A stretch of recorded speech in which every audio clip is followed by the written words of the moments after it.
The face-off between Republican Glenn Youngkin and Democrat Terry McAuliffe is seen as the country's most important race right now.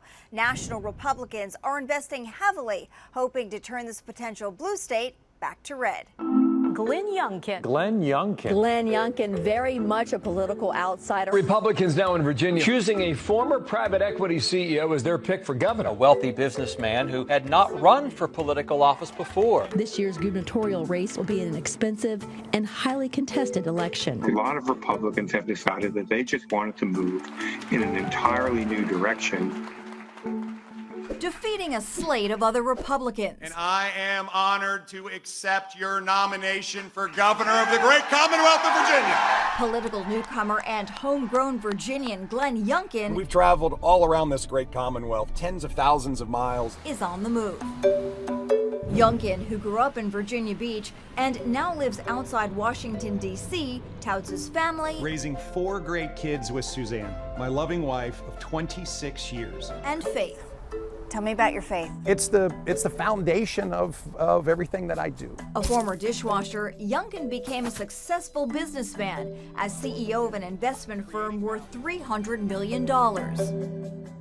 He quit that job the day after telling his wife he was running for governor. This great Commonwealth, which was the best state in America to live and work and raise a family, it's not that anymore. Glenn Youngkin is going to be our next governor. He's considered the GOP's best shot at winning the first statewide race in Old Dominion in 12 years. And let's just stop for a minute and say amen. Yes, my friend. This is an amazing moment for Virginia. But as I said, it's not just around Republicans. It's independents, it's Democrats, all coming together and saying very clearly, no, this left liberal progressive agenda that we've been subjected to from governors over the course of the last 8 years. Although this is the 54-year-old's first campaign, polls show a virtual tie with McAuliffe, a longtime establishment politician looking to land the governor's chair a second time. Hey, good evening, everybody. President Biden is already on the campaign trail. A sign the numbers are too close for comfort. Youngkin has the support of Donald Trump, delighting Democrats. He's desperately trying to shake the Republican and Trump label. Do you welcome that support from Donald Trump, and how do you walk that fine line? Right. I actually don't view it as a fine line to be walked. One of the great things that happened when I won the Republican convention was that all Republicans came together and said, we're for Glenn. And so President Trump endorsed me the next day, and I thanked him for it. Youngkin's agenda includes tightening state election laws, protecting gun rights, backing the blue, and pushing back against an array of national issues playing out locally. One of the most heated debates in Virginia right now is critical race theory. Critical race theory should not be taught in our schools.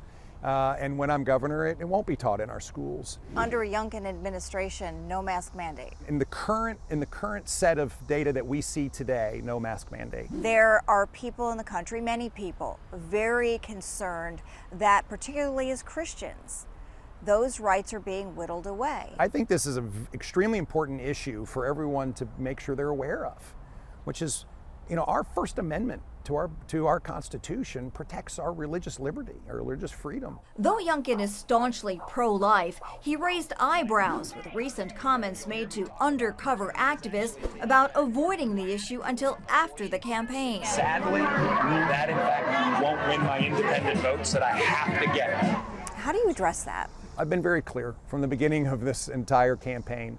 I'm pro-life. Abortion issues absolutely are something I'm more than happy to talk about because everybody knows where I stand. But as I campaign around and answer questions, the questions around jobs and schools and safe communities are really on so many voters' minds. While Democrats may still have the upper hand going into November, the GOP is more confident they can win with Youngkin on the ticket. Okay, thank you all so much. Republicans actually recognize that if we aren't together, we won't win. And if we are together, we can win. And that's been a fabulous development during this race. Between 1977 and 2017, the party in the White House has only won Virginia's governorship once. This time around, Republicans are hoping what they see as anti-Democrat sentiment will help put Youngkin over the top come November. In Washington, I'm Mergener, CBN News.